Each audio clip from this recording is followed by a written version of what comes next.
Okay, good morning, everyone. Let's go ahead and get started. Thank you so much for joining us this morning. You're in the Career Counseling Techniques for the Student Veterans breakout session, so welcome. My name is Molly Ash. I'm a program manager with the Regional Consortium with the community colleges here, and I'm going to help to monitor this breakout session. So just a few tips. I have disabled the chat in Zoom, so if you have any questions or if you have any chats, please do it through the Whova app. I will be monitoring that as the presenters are showcasing their information. After this, there is a rate session button on the bottom of your screen in Whova. I'll redirect you to this after the session, but we do want to make sure that you provide us your feedback. So with that, I will pass it over to Kelly. I believe you're starting us off. Thank you, Molly. Welcome to our session. My name is Kellie Corbisiero. I'm a career and academic counselor at Southwestern College, and we're going to be doing this career counseling techniques for the student veteran with my colleague, Erik Moberly. He is our veteran and academic counselor at Southwestern College, and I'm going to actually let him get started. He has a significant amount of expertise when it comes to working with student veterans, so I was really excited to collaborate with him, and he has just a wealth of information to share with all of you. So without further ado, I'll go into the presentation topics that we'll be covering, and then I'll let Erik get started.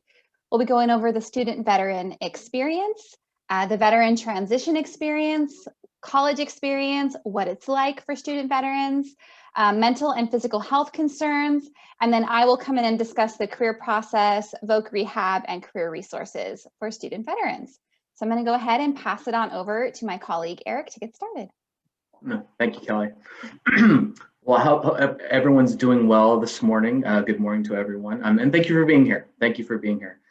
We get to talk about my favorite population on campus. I've had the opportunity to be the veterans counselor at Southwestern College, a community college in San Diego, California, for about 6 years. And I know I didn't know much about this population because in grad school, there's so many. I did student development in my master's program, and there were all these student development theories about so many populations, but there really wasn't anything on veterans. So there really, at that time, about 10 years ago, was not a lot of documentation or research about student veterans. So we've been able to gather a lot of information and to talk about this population, to orient you about this population today. So it's very, I'm really excited about it. First off, the student veteran experience. So how are they unique or different from other students? They're different in so many different ways. Their age, first off, most are in their 20s, maybe 30s, 40s, 50s. None are in their teens, or at least almost aren't. None are in their teens. Their experience, what they've done in the military, what they've seen in the military, where the places they've gone in the military, the things they've experienced in the military. Be it great things or maybe traumatic things in the military, as so different than just someone coming right out of high school. A lot of people, and you have to take this in mind, a lot of people who join the military don't see themselves as college material per se. So a lot of people coming back from the military, can be really apprehensive and feel, a little bit underwhelmed with the whole college experience, because a lot of them are probably 62% of the population is first generation or more. And since they didn't see themselves as quote unquote college material, they're kind of like a fish out of water, and they have a different structure, used to a different structure from the military life, different age. And they're very, very different from their classmates and their interactions and what they're used to being. How their interactions are very, very, very, very different. Why do most of them come to college? Well, in all honesty, most of them come to college because they have this GI Bill. A lot of them say, I didn't see myself as college material, but since my military service ended, what's the next step? Well, I've got this GI Bill here. Why not put it to good use? That's really what those phrases I hear all the time from students, because I do ask them, why Southwestern, why not, and why now? How was in the military? How the transition? And there is a big, big, big transition coming from the military to being a student. Next slide. Okay, so to get to know the population better, let's go start with the names, okay? So we have all the branches of service. We have the Marine Corps, they are Marines. We have the Army, they are soldiers. Air Force, Airmen, Navy, Sailor, and they have different ratings, and Coast Guards. Now, I know the mainstream media is horrible about this, and I didn't even know this when I was the veteran counselor my first day on the job. I didn't know Marines weren't soldiers, or soldiers weren't Marines, or if you were in the military, you're a soldier. That is not true. And some can take quite a bit of offense if someone who served their country in the Navy, you call them a soldier. There definitely is some rivalries there. So be mindful and be not sympathetic, but sensitive about where they come from. Marines are always Marines. You have commanders, sergeants, petty, private, and soldier in the Army. Navy, they have sailor or seaman in the Navy. Airman is airman, and a lot of people call Coast Guards coasties. Those are kind of the genre of each and every branch of service. And there are a lot more that I just won't get into. There's sergeants, there's generals, there's commanders, Navy's has chiefs and master chiefs and all that. But everyone is specific to that branch of service, and you need to keep that in mind. Not everyone is a soldier, not everyone's a sailor, not everyone's a Marine. And I know a lot of times Hollywood or the media, just they're all soldiers. That's not the case. So be mindful of that. Next slide. Getting out is a lifestyle challenge. Okay, so it is a huge transition going from a specific, structured, highly scrutinized environment where you're told where to sleep, how to make your bed, what to eat, where to eat, how to comb your hair, how to cut your hair, how to shave, literally how to shave, to pass inspection every single day. It is even the minutest detail you are scrutinized on every single day. And if you don't pass inspection, you are reprimanded and you go back and do it again, from even the way you make your bed. To the ultra liberal area of college where, hey, take an elective, choose your major, do whatever you want. It can be quite a culture shock. And a lot of people have a really hard time processing, depending on the individual and how much time they served in the military. Guys or or females that have been in 5, 10, 15, 20, 30 years of that really highly structured, organized environment can have a really hard time transitioning into the very, very loose and liberal world of higher education. Everything from getting a job. If you look at this list, you might chuckle, wow, eating, finding housing, choosing what to wear, that's a challenge. If you're told what all those things and you never had to worry about those things for 10, 20, 30 years, and now you do, it is a stressor, and it can be a big stressor. Being a veteran is different. Active duty and being a veteran are very, very, very, very different. A lot of people have a sense of pride in service, but some don't.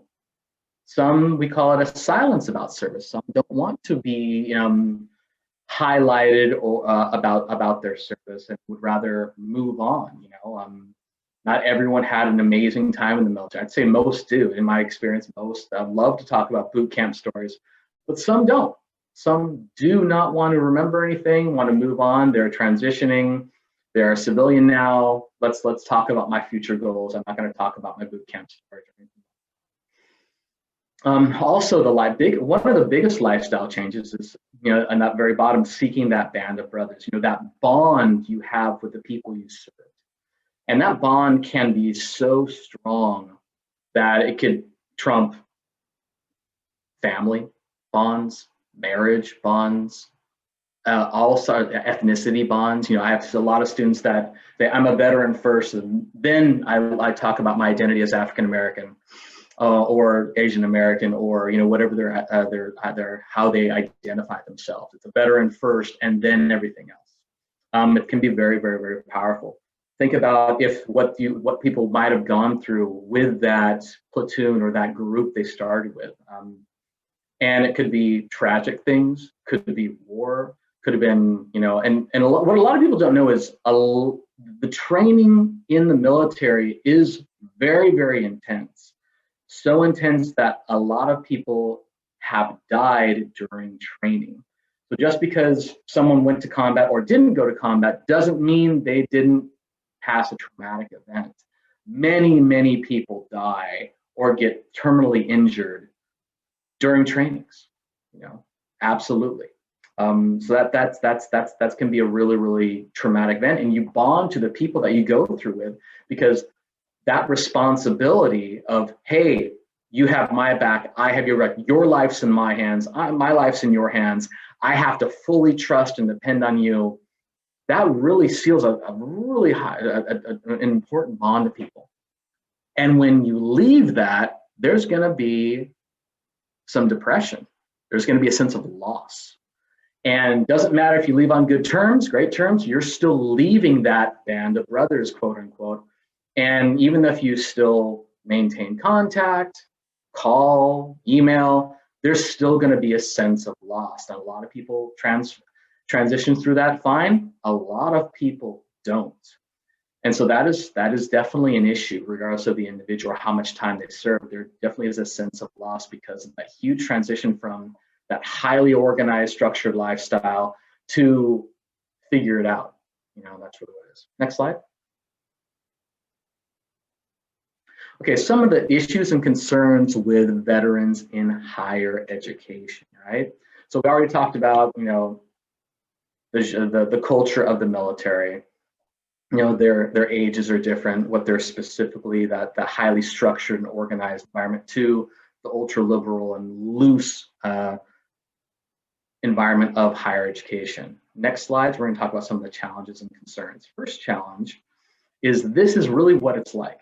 And every time I see this picture of Billy Madison, we always have students that are sometimes 10, 20, sometimes 30 years older than their peers in the same class. And they could be thinking, what in the world am I doing here? One of the individual our director of the Veterans Resource Center, this definitely was him. He was a 42-year-old Marine, did 21 years, and he was in an intro to college class with a bunch of 18-year-olds and 17-year-olds. And he was thinking, what in the world am I doing here? This is just so foreign to me. He was a drill sergeant for 10 years. He's like, I'm used to being the guy telling people what to do. Now I'm a civilian. Now I'm just one of the masses. So it can be an emotional, transition. Next slide. Let's see. Why are they different? Okay, job experience. Think about it. A lot of your military students will have had, experience dealing with foreign conflict, domestic conflict, experience with, having someone's or a platoon's responsibility of people's lives on their hands, or be in charge of a multi-million-dollar jet plane or a ship or something like that. That's a lot of stress and a lot of responsibility. That's very, very different from a 17-year-old coming right out of high school. Peer interaction, how they interact with their peers, responsibility of people, family. When I say family, it's different, because usually when most college freshmen aren't mom and dad. They're brother and sister, they're son and daughter. They're not mom and dad. Some are, but most aren't. With veterans, a lot come out to you and they are a provider now. So that's a very, very different role than being brother and sister, or has much more responsibility. So that's the difference. They're used to a very, very high training tempo. I already talked a little bit about the intensity of training it can be. Some have done deployments, some have done combat, some have done non-combat. That makes them very, very, very different. And also some of the culture that you take into consideration. If you're in a group in the military, you're only as strong as your weakest link. So if someone's lagging, let's say you're running a 5-mile course and someone's lagging, if you're the leader of that group, you're gonna go with that person who's lagging and get on them because you love them. you need to show that love and not forget them. Make sure that, hey, you're not forgotten. We're not leaving you behind, but I'm going to ride you all the way to make sure you finish because I love you. You are part of this team.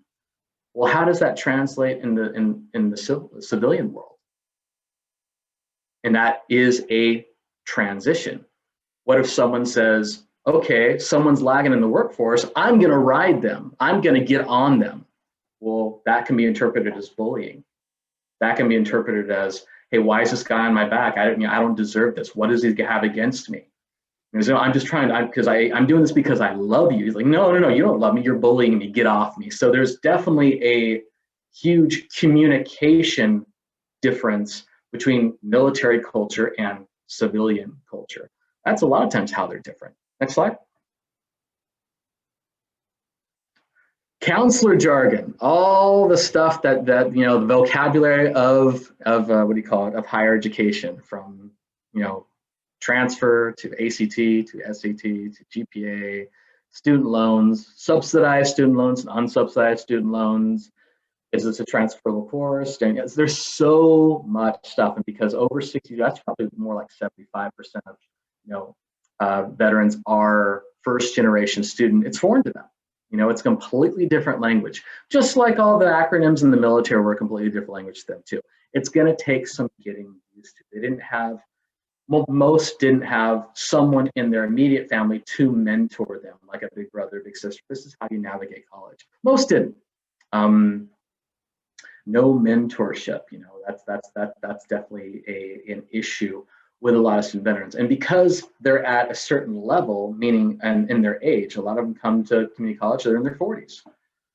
Well, the 40-year-olds used to being a mentor, not looking for a mentor.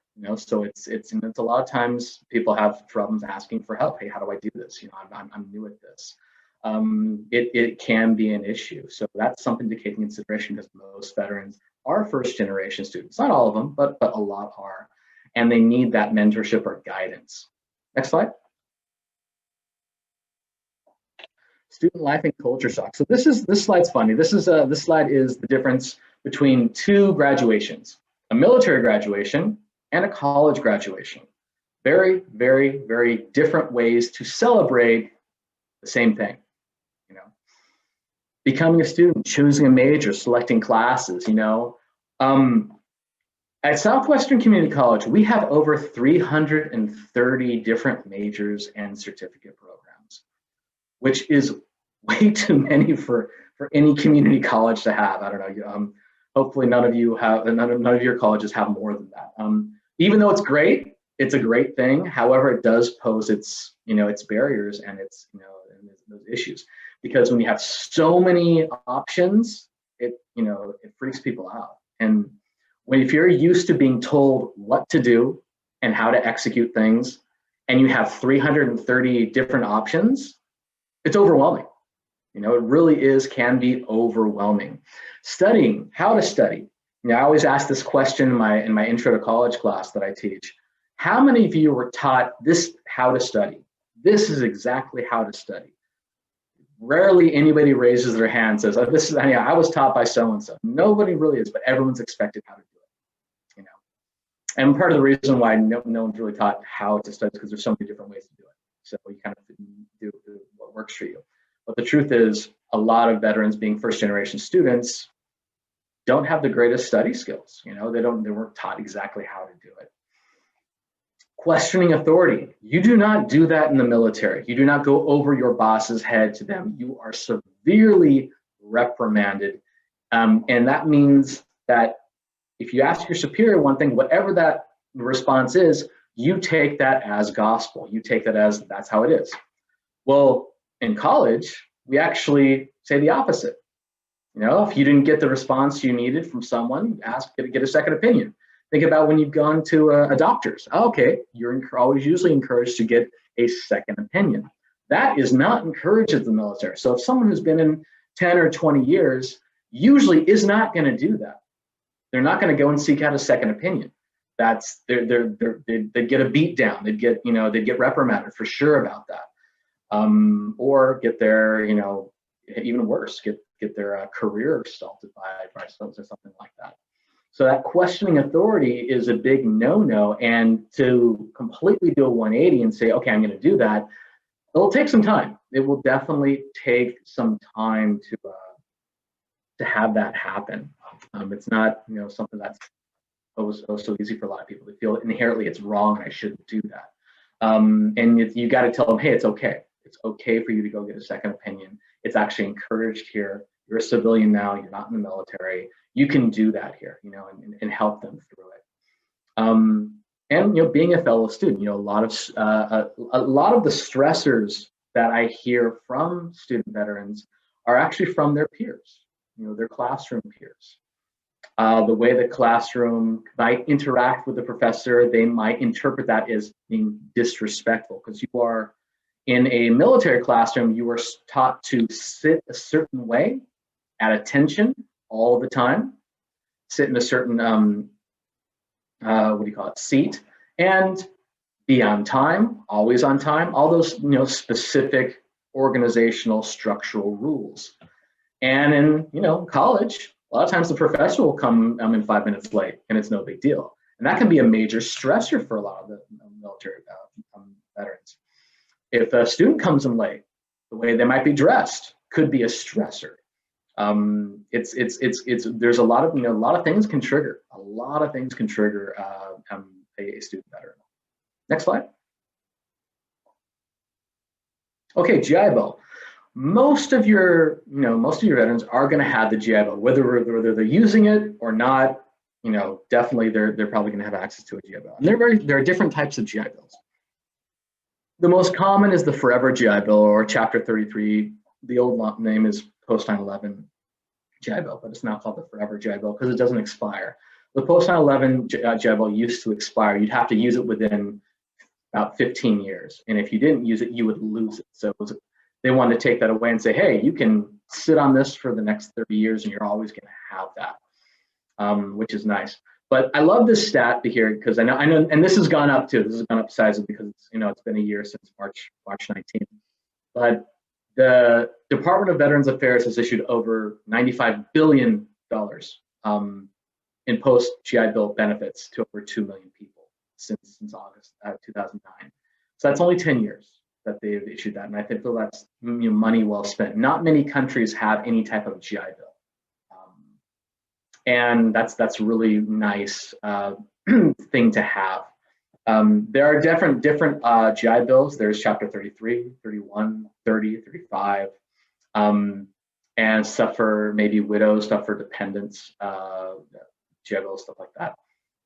But the most common is that one. There's now a 9-month extension for STEM majors, which is nice because the classic GI Bill is only for 36 months. So most people don't get a college degree, bachelor's degree level, in 36 months, especially not an engineer or any type of STEM major. And so last year, they just added a 9-month extension for STEM majors. And what that does is that pays for your tuition, any public school, or up to $21,000 of tuition for a private school, and gives you a monthly housing stipend and gives you a $500 stipend per semester for books. And your housing stipend differentiates based on the zip code that the college is at. So obviously a college in New York City is going to have a much higher housing stipend than somewhere in Mesa, Arizona, for example, or someplace like Mesa, Arizona, it's fine. That's kind of what the GI Bill. So they'll get 36 months of that. So they have that nice GI Bill covering their housing costs. And so they can work part-time and, hopefully dedicate all their things for schooling. So that's really nice. Next slide. Health concerns. Okay. MST, military sexual trauma. Now this is experienced by both men and women. A lot of people think, oh, it's only women. No, that's not true. That's definitely not true. A lot of men experience this. And it's basically defined by a psychological trauma resulting in a physical assault of a sexual nature, battery of sexual nature, sexual harassment, which occurred while the veteran was serving either in active duty or training, or maybe National Guard or something like that. And unfortunately, this does happen. They are doing a lot for it. They go, every single sergeant or commander or chief goes on monthly trainings. It is a big deal. It didn't used to be, it didn't used to be so much on the radar, but it really has been. And the military, I think, is doing a lot as far as training to be able to prevent anything like this. But it does happen. Next slide. And also mental health concerns. This is another thing that, some of your military veterans may or may not have. Contrary to popular belief, not all veterans suffer from PTSD. I know the media likes to hype that up, and your veteran, oh, you have PTSD. That's not true.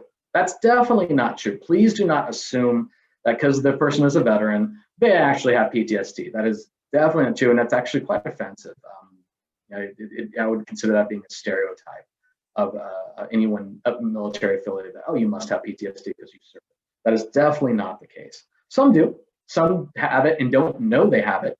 That's actually more common. But a lot of people don't. A lot of people don't. A lot of people have never even fired a rifle or a gun, during their service. That's very, very common too. So not everybody has, post-traumatic stress.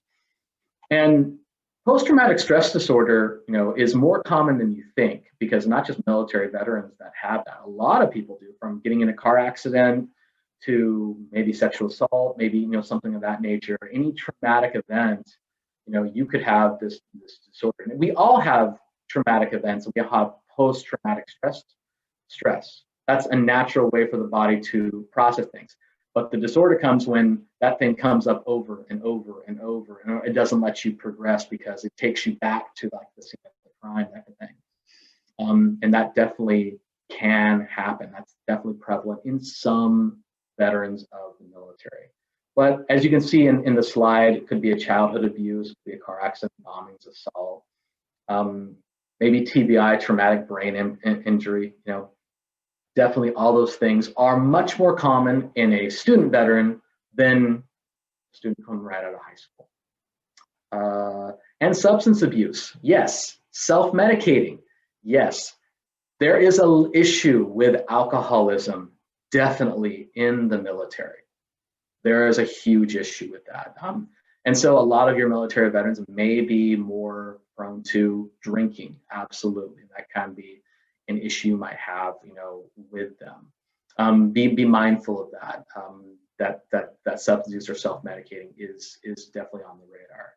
Is the next slide the yes, it is. Okay, we're gonna watch a small 2-minute, 3-minute film, kind of depicting on how someone can get triggered with maybe an episode of post-traumatic stress. So this is a nice little video. Hopefully it works, because this is the first time we're doing this online. So let's see what happens.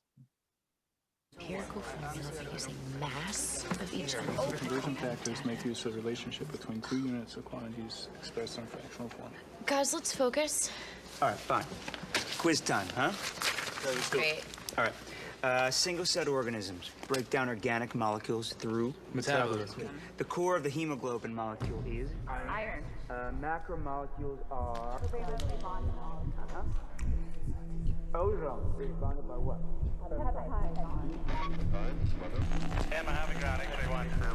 This isn't happening.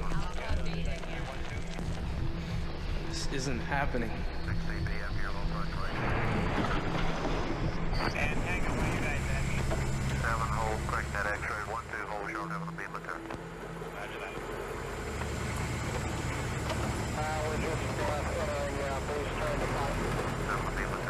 We will fight our country's battles in the air and in the sea.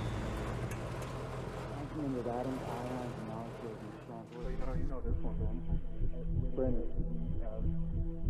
Brandon. Guys.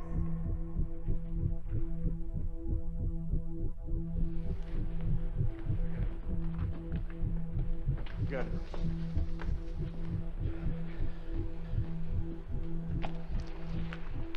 Hey, you want to talk about this?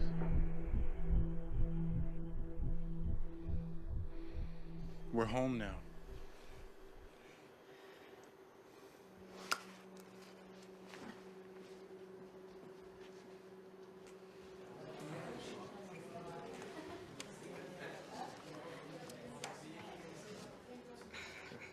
Brandon, you okay?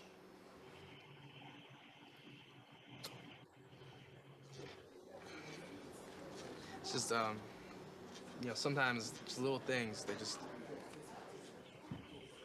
send you back, and trying to work through it still.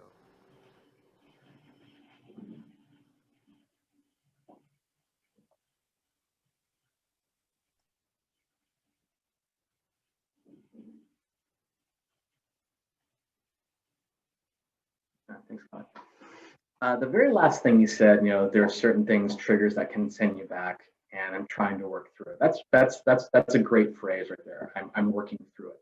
It's a process, and there's no specific expiration date to that process. It could be a month, it could be 20 years. It really is, you know, there is just working through it, and you never know what is going to be the trigger, you know, and there you never know. It could be seeing a person from a certain, you know, country or ethnicity or a certain, you know, garb or what they're wearing. I remember I had a student that always needed to sit by the door. He really just was like, I need to be by the door at all times. And he would get up at least 4 times every class period and go take a smoke break. And I didn't know. I was like, what is going on? Why is this guy always smoking? Like, he was like, it's nothing personal. I can't be confined in a place with all these people for more than 15 or 20 minutes, and I have to leave and, you know, settle myself down, gather myself, and come back. He's like, it's not because I want to walk out every 25 minutes. He's like, I hate that, but I have to. And right then I realized, okay, I'm gonna back off. Normally I'd be reprimanding the student like, oh, you know, what the heck's the smoking break? But I was like, okay, yeah, let me just listen and support him. How can I help you with this? As long as, you know, keep me abreast of what you're doing here, that's great. You know, awesome. So that can happen, and, you know, be mindful of that when you have student veterans.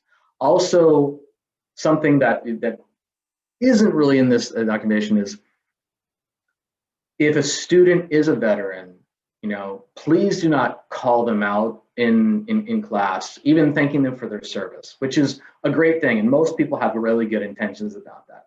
Like I said before, that silence to serve, some people might not want to be recognized as a veteran because they didn't enjoy their process and don't want people to know that. Or they might feel like they're going to be labeled.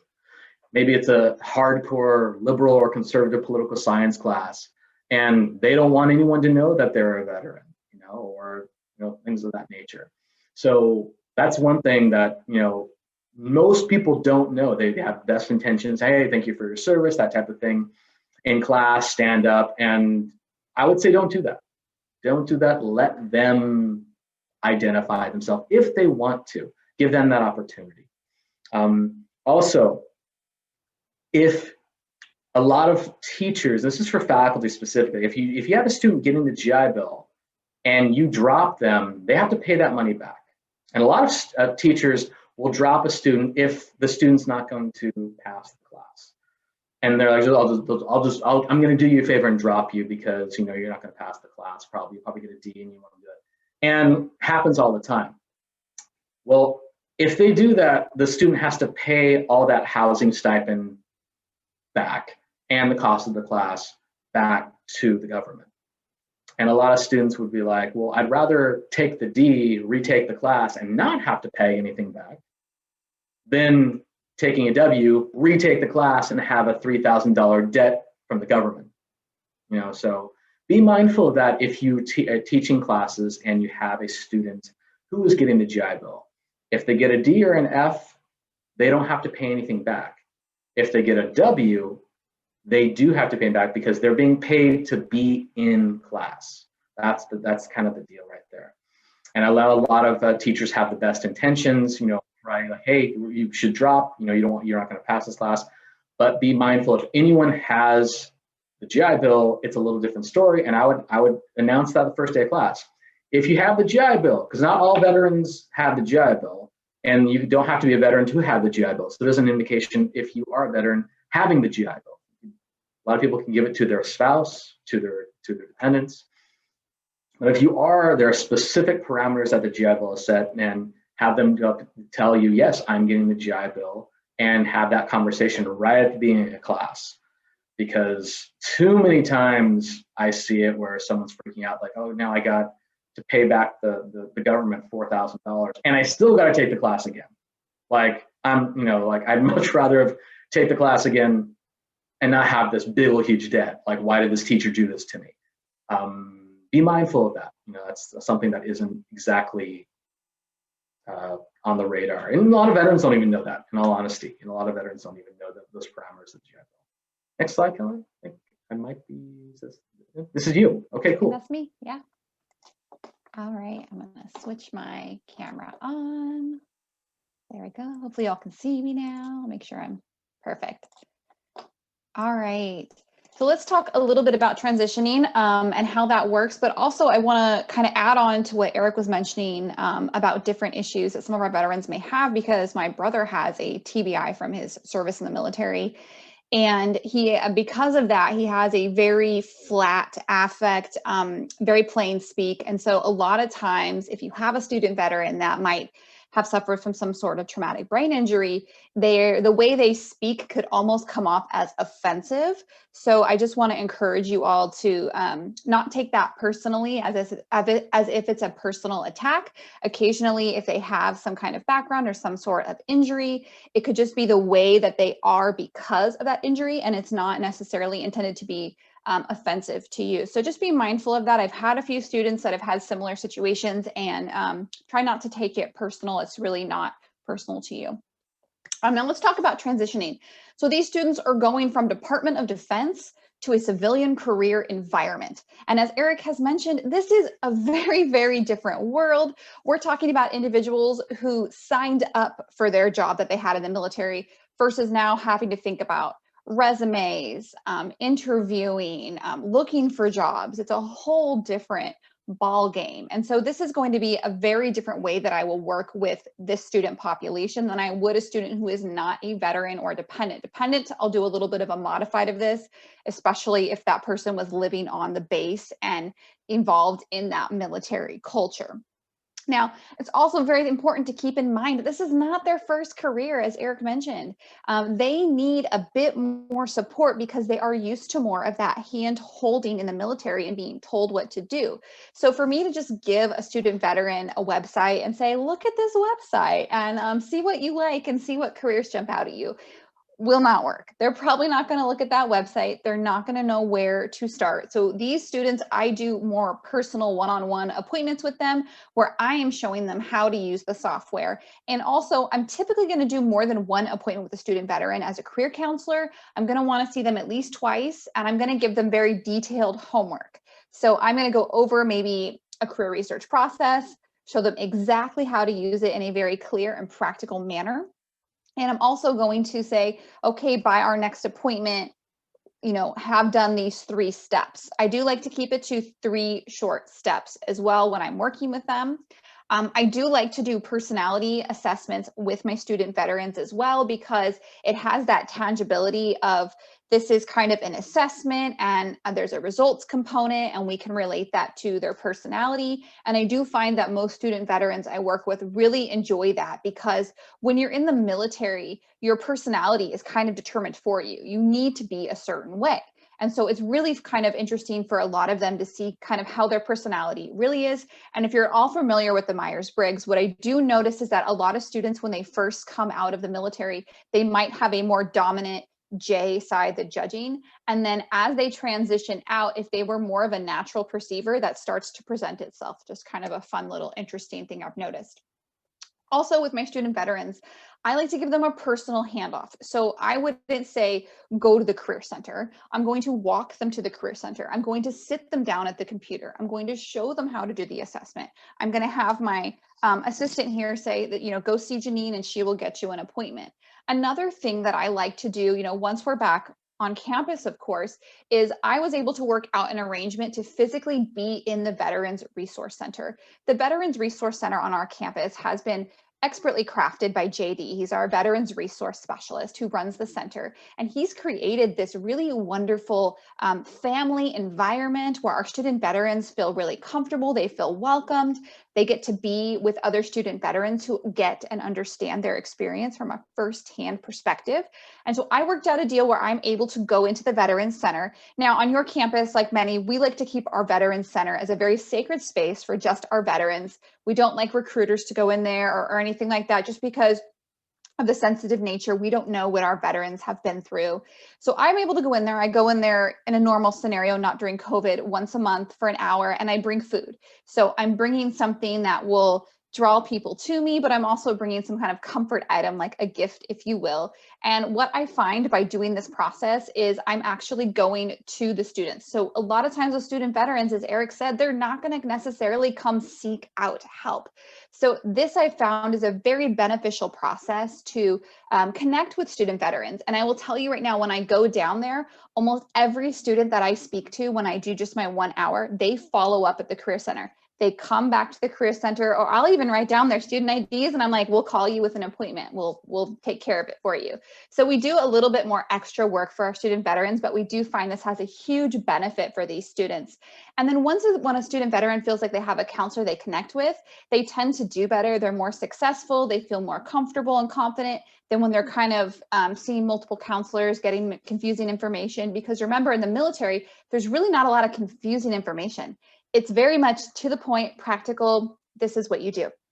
Now, the next thing that these students really need help with is understanding the job market. What does it look like? How do I get into a job market? What's the importance of education and experience? Because these people have a lot of experience, but they may not have formal collegiate education. They might have some education they gained in the military. So this is a completely different experience for these students. Now, as Erik mentioned, college was an afterthought for many of these students. When they went to the military, it was because maybe college wasn't for them. So a lot of times they really come to us needing to use their benefits, and then they find out that there's really a nice benefit to going to college, getting an education, and seeing where that could lead you, whether it be to our CTE programs, career technical, or on to transfer to a bachelor's degree. So we really need to work on these students with the goal focus. And when you're in the military, there's always that goal. There's a clear definition of what the next step is to get to the next level. Someone in the military will know exactly what they need to do to go up in rank, what that looks like. So I kind of like to rephrase the career process in that similar platform of, this is exactly what you need to do. First, we need to identify the goal. Let's work together to identify that goal. And like Erik said, a lot of these students have families. So, how much time do you want to commit to your education? Do you need to get working right away because you've got, kiddos to care for? Or do you not have family? You have more flexibility? What does that look like for you? And we want to make really clear SMART goals with these students. So I will sit down with them and I will make SMART goals related to career choice to help them really understand how they're going to get where they need to go. They need a lot of structure. So these are not students that, again, I would just send off with software. I don't like to do that with any student, but especially student veterans. I also want to give them really tangible bits of information to take. So I do like to use, in a normal scenario, print type of material with these students, things that are very plain, very easy to see, not a lot of complicated lingo do I want to use with these students, because these students have already had to learn a lot of complicated military lingo. And now we're like, oh, here's some more education lingo, like Erik mentioned. So keeping it really structured, really goal focused, and really picking more of a job. So this is really funny because if you've listened to me speak before, I'm all about pick a career and then, you'll figure out the first job and you'll go from there. And I don't do that with student veterans because it's a little bit too ambiguous for them. So with my student veterans, I do try to work with them to focus on an initial job and then matching the major up with that initial job versus that being a career field. So that's another different process that I will take with student veterans specifically, because I find when I use the career field process, it's too ambiguous and it becomes a little bit confusing, especially when they're still transitioning out of the military into the civilian workforce. Now, also, we have to take in consideration with career experience, what experiences they had in the military. I have certain students that have opened up to me about negative experiences, and maybe they want to work as a counselor, but because of this negative experience, they don't want to work with men, and how would that work and how would that look in terms of a career? So it's really important that you are comfortable understanding whatever the student will share with you in terms of what their experience was in the military. And even if you just ask them, you know, how's the transition going for you? How is your life going right now? You're going to get a lot of information from them, and you want to understand what that is and how you can best guide them to a career that will help them. Also understanding, you know, if they have any type of disabilities that they suffered during the military and how that will shape their career options as well. And students, again, you usually don't need to ask them if they have any disabilities. Usually they will tell you, you know, this is what I need to do. And I'll talk in another 2 slides about voc rehab and how to go about that process. Also, again, we need to talk about their life experience, because a lot of these students didn't need to worry about time management. They didn't need to know about the different instructions that professors might give them. They had clear instructions. They were told when to do what. So they didn't have to think like, oh, I need to make sure that I'm up at 8 every day to get to class. When they were in the military, like, you were up at 8 or probably earlier, and you had to be. So there was a set structured schedule for them. But also making sure that you understand how to translate military associate duties into transferable skills. And I'll give you all a tool for that.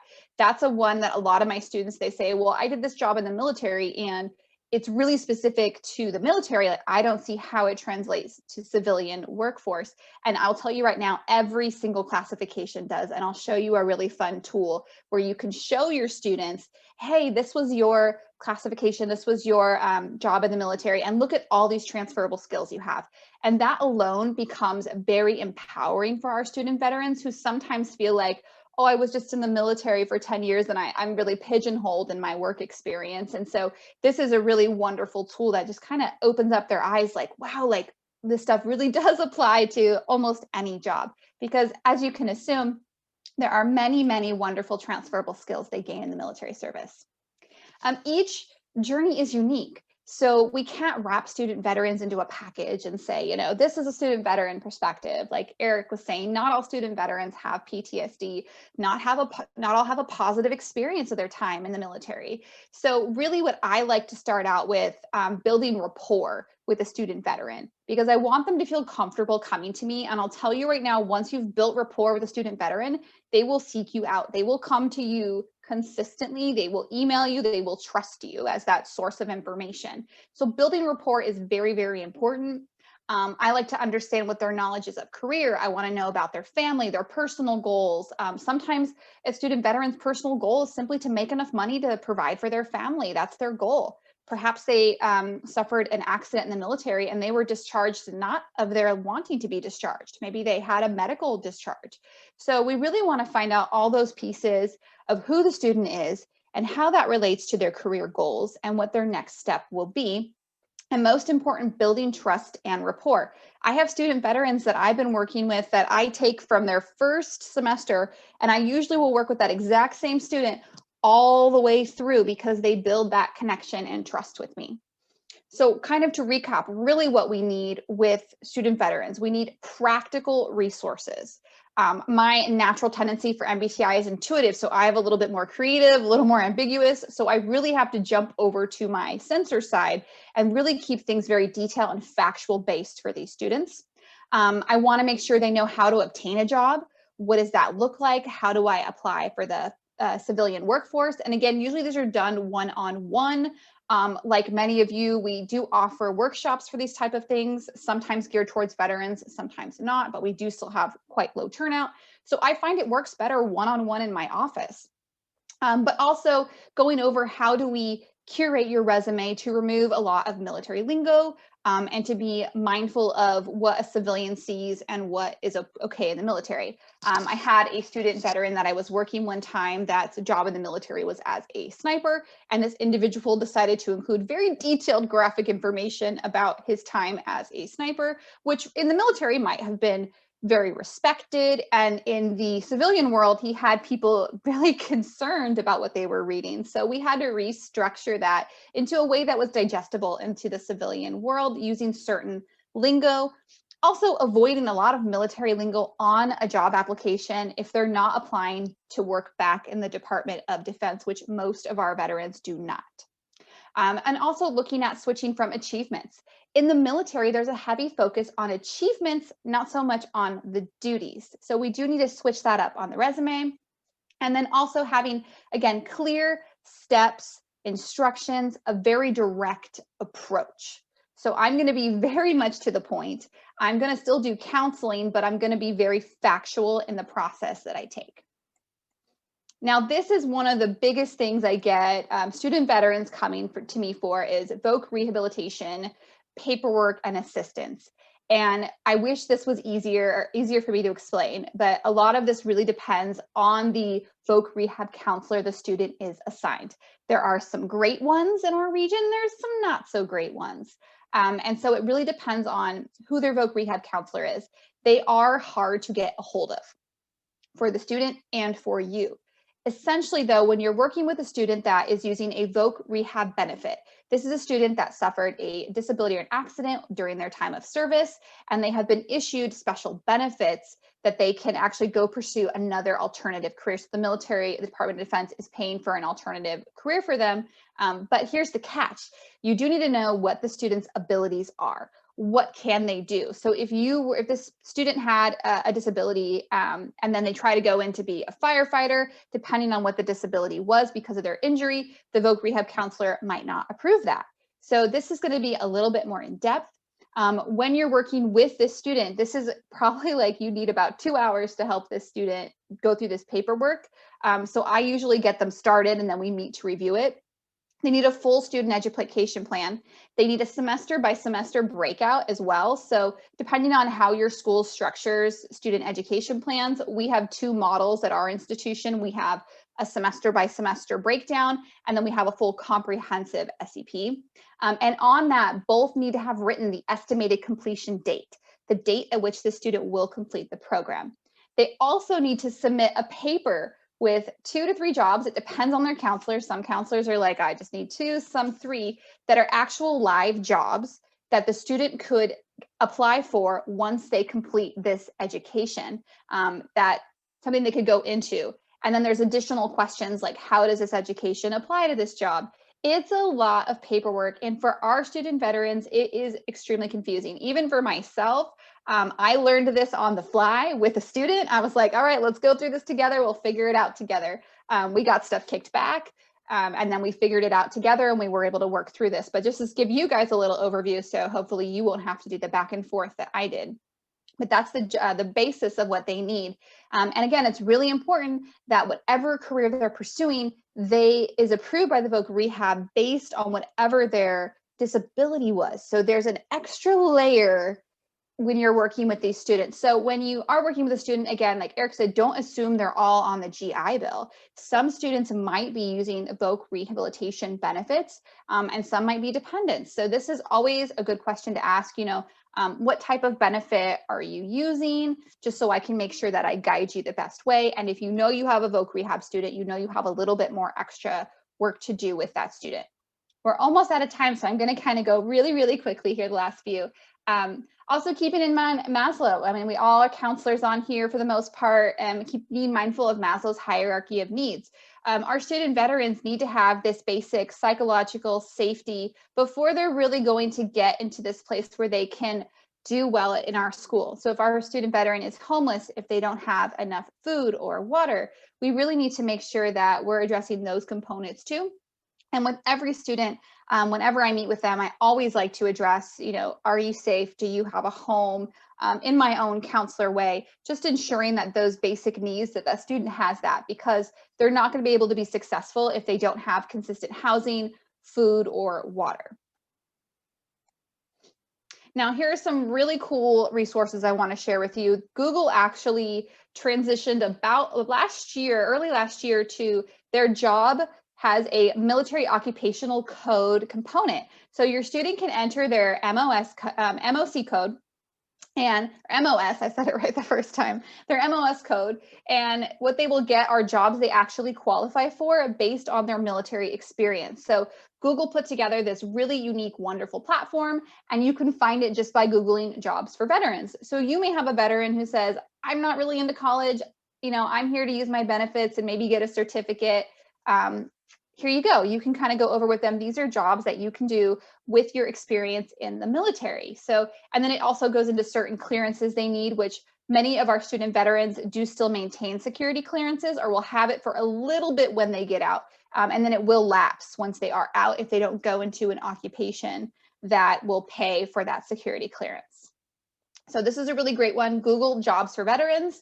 You just put in their MOS code. Other ratings are available here, AFSC, NEC, or any other rating, and it will pull that for the student. And then of course, My Next Move on Own It. So this is a great way that you can find whatever occupation they had in the military, and you can help them translate that and to identify the transferable skills. So Own It is the tool for that. It's going to be right here under Attention Veterans on My Next Move, and the student can just put in their previous occupation in the military, and they can get some really great transferable skills. And two more real quick, federal and state. In California, we give our veterans top hiring priority. They can reach rank 1 in state employment, which is the top consideration. California state government positions always consider veterans prior to any other applicant. They do get top consideration for any and all positions in the state of California. And then of course, USA Jobs, they have federal priority hiring. And they can also, with federal, a lot are attracted to that because if they got out maybe in 10 years, they only need 10 more years to finish out their retirement if they go back into the Department of Defense or even anywhere in USA Jobs, any federal job for that matter. And then Hire a Hero is a nonprofit. They do case management for career development, career research. They also work with big companies like Amazon and Google to help veterans get into these occupational workforces. And this is a totally free service for veterans. And then I will just leave the resources up here if you're watching the replay, so you have them all here for you. And that concludes our presentation. I think we hit right at time. You did. That was awesome. And just a reminder for those of you that are on the call, and then if anybody goes back and listens, this presentation will be uploaded to the document session of Whova, so you have access to the slides and therefore access to all the really great resources that were there at the end. So I don't know if we want to take like a minute or two if anybody has questions. We do have, it's not a break next, but it is, kind of an hour for you to do what you would like to do. I encourage everybody to go to the community college exhibitors section.